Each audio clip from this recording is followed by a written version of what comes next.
বিষ্ণুপ্রিয়া মণিপুরী সাহিত্যের অন্যতম পথিকৃৎ চারণ কবি গোকুলানন্দ গীতিস্বামীর ১২৯তম জন্মবার্ষিকী পাথারকান্দিতে বিভিন্ন কর্মসূচির মাধ্যমে পালন করা হলো।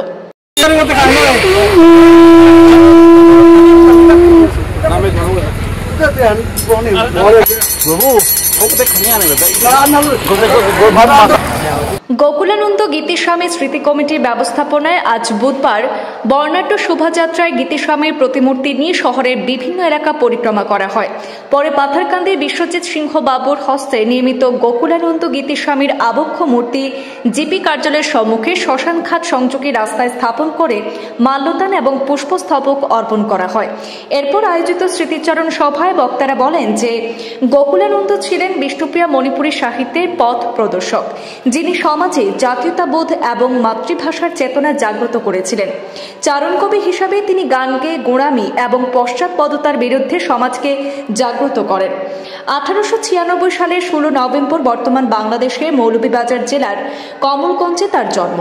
তিনি ত্রিপুরায় দুবার বিধায়ক নির্বাচিত হন 1952 এবং 1957 সালে। স্মৃতি কমিটির পক্ষ থেকে জানানো হয় 1996 সালে তার নামে বরাদ্দকৃত জমিতেই আজ এই আবক্ষ মূর্তি স্থাপন করা হয়েছে। অনুষ্ঠানে উপস্থিত ছিলেন সুনীল সিনহা, বিশ্বজিৎ সিংহ, সঞ্জু সিনহা, বিমল সিনহা সহ বহু বিশিষ্ট ব্যক্তিরা উপস্থিত ছিলেন। শুধু পাথারকান্দিবাসী জনসাধারণ, আজ আমরা 26শে নভেম্বর 2025 ইংরেজি বুধবার দিন আমাদের সমাজে চিরনমস্য ব্যক্তিত্ব, যিনি একাধারে কবি, সাহিত্যিক, নাট্যকার, কীর্তনিয়া এবং দুবারের বিধায়ক 1952 ইংরেজি এবং 1957 ইংরেজিতে ত্রিপুরা বিধানসভায় আসন অলঙ্কৃত করেছিলেন। উনার যে প্রতিভা তা আমরা বাংলা ভাষায় মুকুন্দ দাসের কাছে যা পেয়েছি, ঠিক উনারই অনুসরী বলতে আমরা দ্বিধাবোধ করব না। তাছাড়া বৃহত্তর অসমীয়া জাতির কলাগুরু বিষ্ণুপ্রসাদ রাভার মতো উনিও আমাদের সমাজে একজন সংস্কারক ছিলেন, সংস্কৃতিবান ছিলেন। উনার লেখনী তথা উনার গীতিকাব্য, নাট্য এবং রসকীর্তনের মাধ্যমে তৎকালীন মহাসভা উনাকে গীতিস্বামী উপাধি গ্রহণ করেছিলেন পাথারকান্দি, প্রতাপগড়, রাজারগাঁও, শ্রীমণ্ডপে। আজ আমরা 129তম জন্মবার্ষিকী পদ সঞ্চালনের মাধ্যমে অল্প আগে আমরা সমাপন করেছি।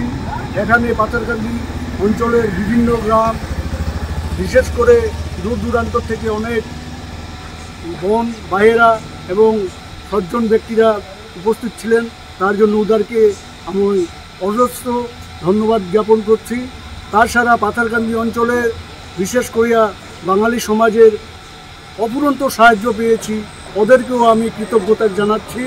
তাই আজ আমরা যেভাবে একত্রিত হয়ে এই মহাপুরুষের পাদদেশে উপস্থিত হয়ে উনার স্মরণ করছি এবং পালন করছি উনার জন্মদিবস, এটা যাতে ভবিষ্যতেও অক্ষুণ্ণ থাকে তার জন্য কামনা করি।